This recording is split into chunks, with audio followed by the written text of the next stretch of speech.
अस्सलाम वालेकुम। उम्मीद करता हूँ आप लोग सब खैरियत से होंगे। अल्लाह ताला आप लोगों को खुश रखे, आमीन।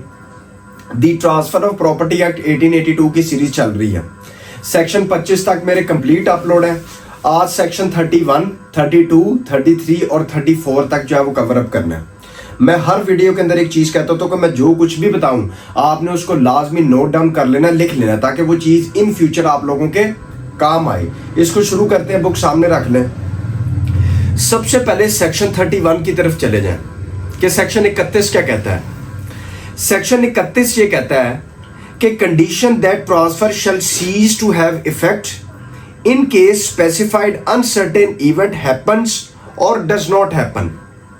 इसको एक एग्जाम्पल के थ्रू समझें, इसका कंसेप्ट लिखे नीचे।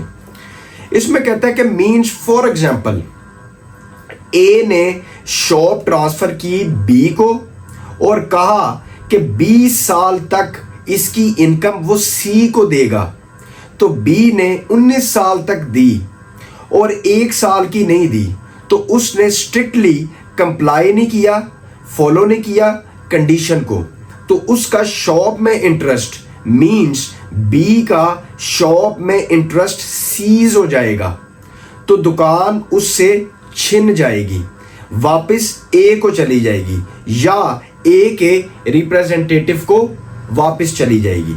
यहां तक कंसेप्ट क्लियर है इसका। उसके बाद सेक्शन 32 की तरफ चले जाएं। सेक्शन 32 कहता है कि such condition must not be invalid. इसमें कहता है कि if the condition subsequent is invalid it will not divest the interest, the transfer will not be void, the condition will be void. इसमें कहता है कि इसको भी एक एग्जाम्पल के थ्रू समझें कि मीन्स कहता है कि फॉर एग्जाम्पल ए ने बी को प्रॉपर्टी ट्रांसफर कर दी और सब्सिक्वेंट कंडीशन कोई इनवैलिड रख दी कि मर्डर करना है, या कोई ऐसी कंडीशन जो इनवैलिड है या कोई भी इनवैलिड कंडीशन, तो इस सेंस में कंडीशन वॉइड होगी, ट्रांसफर पे कोई इफेक्ट नहीं पड़ेगा, ट्रांसफर वैलिड ही रहेगी, प्रॉपर्टी बी के पास ही रहेगी, ट्रांसफर पे कोई इफेक्ट नहीं पड़ेगा। वो कंडीशन इनवैलिड थी, प्रॉपर्टी ऑलरेडी ट्रांसफर हो चुकी है, तो इस वजह से कंडीशन वॉइड है, ट्रांसफर वैलिड ही रहेगी, ट्रांसफर पे कोई इफेक्ट नहीं पड़ेगा। उसके बाद सेक्शन 33 की तरफ चले जाएं। सेक्शन 33 ये कहता है कि transfer conditional on performance of act not being specified for performance.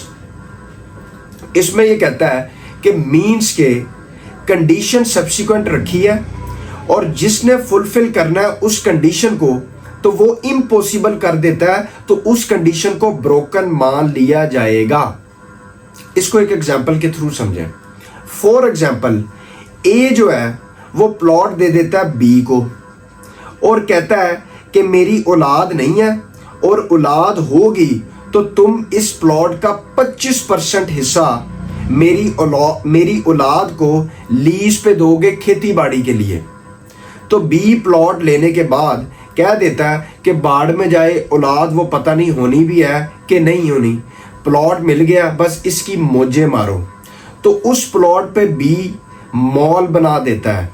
तो इस सेंस में अगर ए की औलाद पैदा होती है तो वो तो कंडीशन सब्सिक्वेंट के अकॉर्डिंग वहां पे लीज पे खेती बाड़ी के लिए जगह ले ही नहीं सकते, क्योंकि बी ने उस कंडीशन को इम्पॉसिबल बना दिया कंस्ट्रक्शन करके, मॉल बना के। तो इस सेंस में माना जाएगा कि कंडीशन ब्रोकन हो गई है और लैंड वापस ए को मिल जाएगी, ए को वापस चली जाएगी, क्योंकि बी ने कंडीशन तोड़ दी, कंडीशन को इम्पॉसिबल बना दिया, तो इसलिए ए को वापस चली जाएगी land. The condition is broken when he renders impossible permanently और for an indefinite period the performance of the act. ठीक हो गया, क्योंकि उसने कहा था मेरे बच्चे पैदा होंगे तो तुमने इसका 25% हिस्सा जो है वो लीज पे देना है। उसने कहा पता नहीं बच्चा पैदा होता है या नहीं होता, तो उसने वहां पे जाके कंस्ट्रक्शन कर दी, मॉल बना दी, बच्चे औलाद पैदा हुई, उन्होंने कहा हम जगह कहाँ से लें खेती बाड़ी के लिए, यहाँ पे तो पहली कंस्ट्रक्शन हुई है, तो कंडीशन उसने तोड़ दी, तो वापस रिवर्ट हो जाएगी, रिवर्स हो जाएगी प्रॉपर्टी किसको, जिसकी थी। उसने कंडीशन को तोड़ दिया, ब्रोक कर दिया, ब्रेक किया। ठीक हो गया। उसके बाद आगे चले जाएं, दो चीजों का डिफरेंस लिख लें। एक पे यहां पे लाइन बना ले कंडीशन प्रेसिडेंट, एक पे बना ले कंडीशन सब्सिक्वेंट। कंडीशन प्रेसिडेंट पे लिखें पहला पॉइंट, इसमें लिखें affects the acquisition of property, vesting of interest is after fulfillment of condition। उसके बाद दूसरे में लिखें affects the retention of property, vesting of interest is before fulfillment of condition। उसके बाद दूसरा कंसेप्ट लिखें कंडीशन प्रेसिडेंट में, if the condition is not valid the transfer is void। Condition subsequent में लिखें if the condition is not valid the condition is void। फिर उसके बाद कंडीशन प्रेसिडेंट में लिखें doctrine of Cyprus is applicable। Condition subsequent में लिखें doctrine of Cyprus is not applicable। ठीक है। उसके बाद सेक्शन 34 की तरफ चले जाएं। सेक्शन 34 ये कहता है कि transfer conditional on performance of act time being specified. इसका कंसेप्ट नीचे लिखें कि ये सेक्शन इस मैक्सिम पे बेस्ड करता है। अब जो मैं मैक्सिम बताऊंगा उसको नोट डाउन कर लेना आपने। इसमें लिखें कि no man can take advantage of his own wrong. No man can take advantage of his own wrong. इसमें यह कहता है कि फॉर एग्जाम्पल ए ने बी को प्रॉपर्टी दी और कहा कि तुम इस कंडीशन को पूरा करोगे और अगर कंडीशन पूरी नहीं हुई तो प्रॉपर्टी अल्टीरियर ट्रांसफर होके सी को चली जाएगी। तो सी कहता है मींस कुछ ऐसा कर देता है सी जानबूझकर कि अगर बी ने कंडीशन पूरी नहीं की तो प्रॉपर्टी सी को आ जाएगी।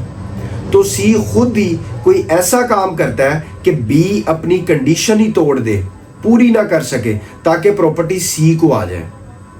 तो यहां सी ने एडवांटेज लिया ऑफ हिज ओन रोंग का।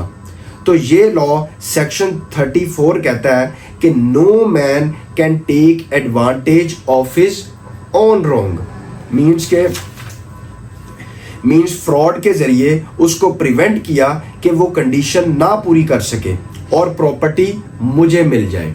तो ऐसा नहीं हो सकता, ये सेक्शन 34 कहता है। बाकी नेक्स्ट वीडियो के अंदर जो है वो आगे सेक्शन 35 से ऑनवर्ड्स जो है वो शुरू करेंगे। दुआओं में याद रखिएगा। Thank you very much. अल्लाह हाफ़िज़।